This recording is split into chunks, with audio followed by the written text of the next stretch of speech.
Bonjour à tous, Chumash, Parashat Shmot, première montée.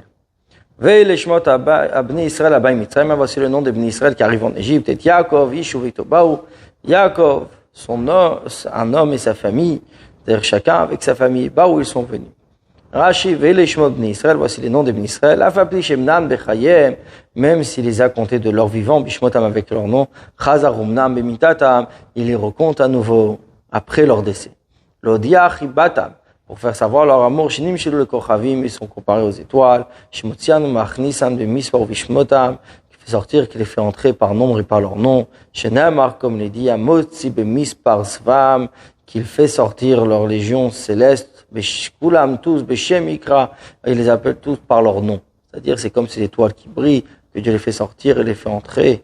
Et les appelle par leur nom, la même chose, les 12 tribus. Même si à partir de ce moment, la Parashat Shmot où commence l'exil égyptien, les fils de Yaakov sont tous décédés, mais on les recompte à nouveau parce que Dieu les aime. Donc, deuxième verset, Rouven, Shimon, Levi, Yehuda, Issachar, Zvulun, Binyamin, Dan, Naftali, Gad, Asher.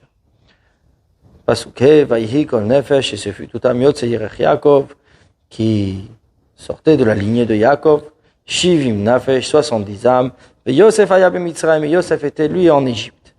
Rashiv, Yosef Aya B'Mitzrayim, Yosef était en Égypte, Valohu Vanavayu B'Chral Shivim. C'est lui et ses fils, et faisaient partie des 70. Qu'est-ce qu'il est venu nous apprendre? Est-ce qu'on ne sait pas qu'il était en Égypte? Et là, Yosef, c'est afin de te faire connaître la grandeur et la justice de Yosef. Yosef Aroet son aviv, lui, Yosef, qui était le berger des troupeaux de son père. Yosef Shamitzrayim, c'est le même Yosef qui était en Égypte. Venasa Melech, et qui est devenu roi. Ve'amad Betzidko, et qui reste aussi juste et aussi sage qu'auparavant. Va'yamot Yosef v'cholecha v'chol adarahu. Yosef, ses frères et toute la génération sont morts.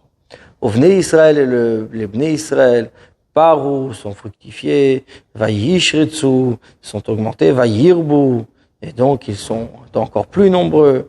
Vayatzmu bim'od me'od. Et ils étaient de plus en plus puissants. Vatimal et aretzotam. Et ils ont rempli le pays. Vayishretsu. Ils ont augmenté. Rachidish ayu yoldot shisha bekeres echad. Ils enfantaient 6 enfants à la fois. Vayakom el echad asha Mitzrayim. Se levait un nouveau roi sur l'Égypte. Asherlo yadet Yosef. Qui ne connaissait pas Yosef. Rashi Vayakom el Echadash, se leva un nouveau roi, Rav Shmuel. Chad Amar, un dit, Chadash Mamash, un nouveau roi vraiment, un nouveau pharaon. Vechad Amar, et un autre dit, Shenitrachuk Zerotav, ses décrets étaient comme nouveaux, c'est-à-dire, il a fait comme si qu'il était nouveau et qu'il avait oublié les bienfaits de Yosef. Vayomer Elamo, il dit à son peuple, Neam Israël, voici le peuple d'Israël, Rav Veatsu Mimenu, est plus nombreux et plus puissant que lui. Hava nitrak malo, verset 8. Allons, soyons plus intelligents que lui. Penirbe, de peur qu'il se multiplie. Vehaya, il sera kitikren amilchama quand une guerre arrivera. Venosav gamhu al soneinu, il s'ajoutera sur nos ennemis. Venilcham banu, il nous fera la guerre de l'intérieur. Vehala amina haaretz, il quitterait le pays. Et donc, Rashi dit hava nitrak malo. Kol hava, quand il est dit le mot hava, allons. C'est une préparation, une invitation à quelque chose. C'est-à-dire, préparez-vous à la chose suivante. Nitrak malo. C'est-à-dire, soyons plus intelligents que lui. La âme de ce peuple. Nitrak mamala sotlo. On va trouver qu'est-ce qu'on pourrait lui faire. Raboteinu darshu, et nos sages ont commenté. Nitrakem le moshiam shel Israël. On va trouver la manière comment esquiver donc le libérateur du peuple juif. Les Dunam Bamaim de les juger par le Shekvar, Nishbashelo Yavim Abula. Dieu a déjà juré qu'il ne renverra pas un délit sur le monde. Vehem lo evinu, eux n'ont pas compris, chez Al-Kol Haolam, et Dieu ne ramènera pas un déluge sur le monde tout entier. Avalumei Vialum Achad, par contre, il peut punir par une seule nation. Et c'est ce qui a été fait. Ve'ala min haaretz, il quittera le pays. Al-Kocheinu contre notre gré. Verabotinu darshu, et nos sages ont commenté. Kadam shemekal la'atzmo, c'est comme quelqu'un qui se maudit. Vetolekilato ba'acherim, sauf pour ne pas se maudire, pour pas parler de lui-même du mal, il fait dépendre ça d'autrui. Va'okilu katav, c'est comme si qu'il avait écrit. Va'alinu min haaretz hem irashua, on serait contraint de quitter notre terre et c'est eux qui l'hériteront. Verset Yudalev Yasimu alav zarim misim, et il imposa donc des officiers de corvée, les man anoto bisivlotam, afin de l'accabler, de le faire souffrir par le labeur, par le travail. Vaïven, il a construit Arim Miskenot, les pharaons, des villes fortifiées pour Pharaon, et Pitom, et Ramsès, la ville de Pitom et de Ramsès. Alav sur lui, Rachid Yalaam, sur le peuple. Missim, une corvée. Les shon mas, qui vient du mot mas, qui veut dire un impôt. Sarim, Shigovim, Mehen, Amas, des ministres qui encaissent de cet impôt, donc cette obligation, cette corvée, les oblige à faire ce travail. Maou Hamas, et quelle est cette corvée, en quoi consistait donc cet impôt, qu'est-ce qu'il devait faire? Shiyiv, Noarimis, qui est notre pharaon, qui devait construire ces villes fortifiées, ces villes d'approvisionnement pour Pharaon. Les man anoto bisivlotam, afin de les faire souffrir dans leur corvée chez le Mitzrayim de l'Égypte. Arim, Miskenot, des villes de fortifiées, des villes d'approvisionnement, qui est Targumo comme son Targum. Et ainsi, l'Erbo à la Sochenazé va trouver cet intendant, qui est un Sochen, qui vient du Miskenot. Giz Baramemun ala Otzarot, c'est celui qui est proposé donc sur les réserves, qui est responsable des réserves. Et Pitom et Ramsès, la ville de Pitom, la ville de Ramsès, chez Loa Yuruyot Mitrila Lechar, qui n'était pas faite pour ça au départ. Vasum Chazakot Uftzurot Laotza, et les ont fortifiés, et les ont fermés, pour que ça devienne des villes d'approvisionnement, des villes de réserve. Et comme il faisait souffrir, autant il faisait souffrir. Ainsi il se multipliait, ainsi il se fructifiait. Et ils étaient écœurés des béné Israël. Autant il faisait souffrir tout ce qu'ils pensaient, le résultat, quel être le résultat de leur souffrance. Ainsi était le cœur d'Akadosh Baruch Hu, le harbo tout l'Afrique. Plus il voulait faire souffrir, plus Akadosh Baruch Hu les faisait fructifier et multiplier encore plus. Ken yirbe, ken rava vechen paratz. Rashi dit, c'est ainsi il s'est multiplié, ainsi il s'est fructifié au Midrasho, et son Midrash, Ruach HaKodesh Omeret Ken, c'est l'Esprit divin qui parle ainsi. Atem Omrim, vous dites pénir de peur qu'ils se reproduisent, qui se multiplie. Vani Omer, moi je dis, Ken Yirbe, ainsi il se multipliera. Vayakutsu, ils en étaient écœurés, Katsu Bechayem, il y avait un dégoût de leur vie. Viesh Mefarshim, il y en a qui expliquent à Mitzrim Bein et Atmam, les Égyptiens, de par eux-mêmes, Vekal, les Avin, c'est facile à comprendre. Rapoteinu Darshu, nos sages ont expliqué que Kotsimayu Benehem, c'est devenu comme une épine à leurs yeux.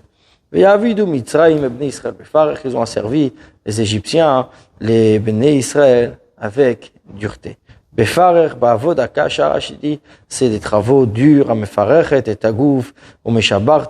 qui brisent le corps et le cassent. Ils ont rendu amère leur vie, avec des travaux durs, au vilvenim, par de l'argile et des briques, au vechol avda basad et tous les travaux du champ, et kol avdatam, tout leur travail, asher avdu bahem befarer, qui les ont fait servir befarer avec dureté. Vayomer melech Mitzrayim, il dit le roi d'Égypte, la mialdot et ivriot, aux sages-femmes hébreux, asher shem achat shifra, que le nom de l'une d'entre elles était Shifra, veshem hasheni, et la seconde s'appelait, se nommait Poua, la mialdot, les sages-femmes, ou le shon molidot, c'est celles qui font enfanter. Et là, yesh lashon kal, seulement qu'il y a un langage kal, c'est-à-dire léger, plus simple. Yesh lashon kaved, et il y a un langage plus lourd. Comme shover ou meshaber. Comme on peut dire shover, c'est kal, c'est léger. Meshaber, c'est kaved, c'est lourd, c'est plus dur. Dover ou medaber, parler. Ça veut dire ça, c'est le même mot, la même signification, sauf qu'il y a un qui est lashon kal, c'est un langage léger, et Medaber, c'est un langage lourd, dur, car Molid ou Meyaled. Molid, celui qui fait naître, Meyaled également, et c'est un langage plus dur. Shifra, qui était Shifra, Rachidi zo Yochevet. Al-Shem Shemeshaper et Tavalat, c'est Yochevet, la mère de Moshe. Qui sait pourquoi on l'appelait Shifra? Parce que elle a rangé l'enfant. Poua, zo Myriam, c'est Myriam, la sœur de Moshe. Al-Shem Shepo Medaberet Vog, elle a valade, puisqu'elle chantait, elle parlait à l'enfant comme les femmes apaisent un enfant qui pleure. Voix le shon tseaka, c'est un langage de cri, comme kayoleda hefe, comme une femme qui enfante, je vais crier. Vayomer, il dit, Beyaletren et Ivriot. Quand vous enfanterez, donc les Hébreux, Riten ala ovnaim, et vous regarderez sur le siège d'enfantement, Imbenu, si c'est un fils, c'est un garçon, va mitenoto, et vous le ferez mourir. Vehimbati, si c'est une fille, vachaya, vous la ferez vivre. Bialetren, kmo comme beholitren. C'est-à-dire, étymologiquement, c'est la même chose, beholitren, comme vous allez faire enfanter. Ala ovnaim, sur le siège d'enfantement, Moshe Vaisha, il aide à ce siège où la femme enfante. Comme Acherkor, Mashber, dans d'autres endroits, on l'appelle Mashber. Et ainsi, Osemlach Alovnaim, il fait son travail Alovnaim sur ce siège. Moshav Kloman, qui installe le siège, donc, de l'artisan qui fait les objets d'argile. Donc, Ovnaim, c'est le siège de travail. Ben, si c'est un fils, etc. Lo Yamak Pidelasharim. Le pharaon voulait tuer uniquement les garçons, puisque ces astrologues l'ont dit, un enfant, un fils, un garçon naîtra qui sauvera les bénis Israël. Et donc, il voulait tuer les garçons. Et qu'elle vive, donc là, si c'est une fille, qu'elle vive. Elles ont craint les sages-femmes, Dieu. Veloas, ou elles n'ont pas fait qu'Asher diber alen ve'ach Mitzrayim, comme leur ont parlé le roi d'Égypte, Vatrayena et Ailadim, elles ont fait vivre les enfants.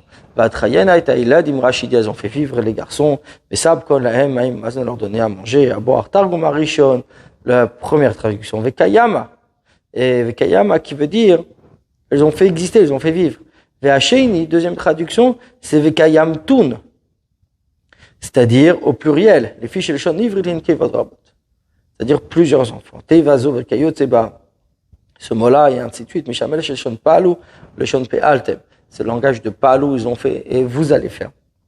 Kegon comme, vatomar neshmitzri, elles ont dit, un homme égyptien, le shon avar, c'est au passé. Comme vayomu, ils ont dit la srarim aux garçons. Vataberna, elles ont parlé bifichem dans vos bouches, les shon dibartem. C'est comme vous avez parlé. Comme vous parlerez aux garçons. Et vous m'avez déshonoré vers mon peuple. Au passé, vous avez déshonoré. On l'aurait dit, au masculin. Donc, il y a différence de féminin et de masculin. Ici, Rashi nous explique, bien qu'à noter que si Pharaon demande de faire vivre les filles, a priori, c'est logique. Tuer les garçons, c'est faire vivre les filles. Qu'est-ce qu'il veut ici mettre le point, c'est qu'il voulait que les filles vivent, mais pas comme des filles juives, mais comme des filles égyptiennes. Et là aussi, les sages-femmes ont fait en sorte que ces enfants des Bnei Israël naissent et se comportent comme des garçons des Bnei Israël et des filles des Bnei Israël. Bonne journée à vous.